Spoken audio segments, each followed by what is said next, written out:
पाथर्डीमध्ये bird संस्थेच्या वतीनं शहीद मेजर अतुल गर्जे यांच्या 5व्या स्मृतिदिनानिमित्त शहीद कॅप्टन विनायक गोरे यांच्या मातोश्री वीरमाता तथा हिरकणी पुरस्कार सन्मानित अनुराधा गोरे यांचे देशभक्तीपर व्यर्थ न हो बलिदान व्याख्यानाचं कार्यक्रमात पाथर्डीत आयोजन करण्यात आलं होतं।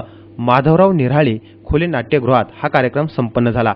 या कार्यक्रमाला जिल्हाधिकारी अनिल कवडे, शहीद अतुल गर्जे यांच्या मातोश्री चंद्रकला गर्जे, डॉक्टर दीपक देशमुख, डॉक्टर मृत्युंजय गर्जे यांसह मान्यवर उपस्थित होते। पाथर्डी तालुक्यातील मेजर अतुल गर्जे हे 5 वर्षापूर्वी शहीद झाले होते। त्यांच्या देशभक्तीची आठवण सदैव राहावी यासाठी या व्याख्यानाचं आयोजन करण्यात आल्याची माहिती बर्ड संस्थेचे संस्थापक डॉक्टर दीपक देशमुख यांनी दिली।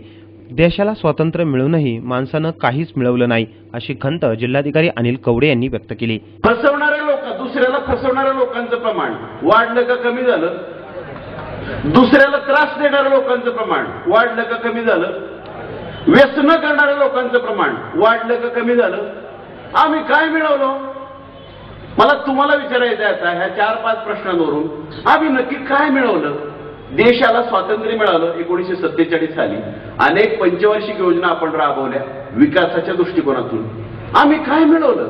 आम्ही खोटेपणा मिळवला, आम्ही अप्रामाणिकपणा मिळवला, आम्ही फसवण्याची आणि त्रास देण्याची वृत्ती वाढवली, आम्ही व्यसनं वाढवली। याला काय विकास म्हणायचा? आमची वाटचाल कुठं चालली याचं आत्मविलोकन आम्हाला करायचंय। म्हणून मी प्रश्न विचारतो। प्रश्न एवढ्यासाठी विचारतो, आम्हाला या पायावर जायचंय। सत्य बोलणं आणि प्रामाणिकपणा आमचा पाया आहे। आमची इमारत जर पुढे उभी चांगली उभं करायची असेल तर ही इमारत मूल्य व्यवस्थेवर अवलंबून असलेली इमारत चांगली राहिली पाहिजे। शेवटी प्रामाणिकपणा महत्वाचा आहे। तुम्ही कोणत्याही क्षेत्रात असा, तुम्ही राजकारणात असा, तुम्ही प्रशासनात असा, तुम्ही उद्योगात असा, तुम्ही व्यवसायात असा, तुम्ही कोणत्याही क्षेत्रात असा, प्रामाणिकपणा पाया आहे आमचा। आणि पाया नेमका आम्ही लक्षात घेत नाही। जिथं प्रामाणिकपणा आहे तिथं एकमेकाबद्दल विश्वास आहे।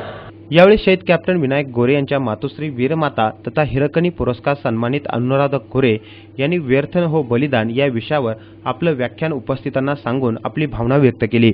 देशात आणि देशाच्या बाहेरचा आतंकवाद लढता लढता पाक खचून गेले, दमून गेले। स्पष्ट धोरणांचा अभाव आहे।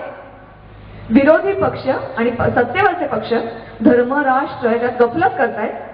अधिकाऱ्यांची कमी जाणवतीये। मी जेव्हा मागे बोललो तेव्हा 13,000 अधिकाऱ्यांची कमी होती। आज ही संख्या पोहोचलेली आहे जवळजवळ 26,000च्या घरात। एवढ्या कोट्यवधी देशामध्ये आमच्या देशाला अधिकारी मिळत नाहीत। म्हणजे शिक्षण व्यवस्था करते काय? आई वडिलांनी करतो काय? कारण आमची मुलं ही आमची नसतात, आमच्याजवळची ठेव असते। आम्हाला ती राष्ट्राची संपत्ती राष्ट्राला अर्पण करायची असते। दुसऱ्या बाजूला आपल्याला किती युद्ध झाली? इथे मला वाटते मी असा प्रश्न विचारला की किती युद्ध झाली, किती परमवीर चक्र मिळाली? तुमच्यापैकी एकाने जरी मला उत्तर दिलं तरी माझ्यातर्फे त्याला 1 लाखाचं बक्षीस। पण मला खात्री आहे गेल्या 20 वर्षात असं उत्तर मिळणारी मला कुठलीही व्यक्ती मिळाली नाही।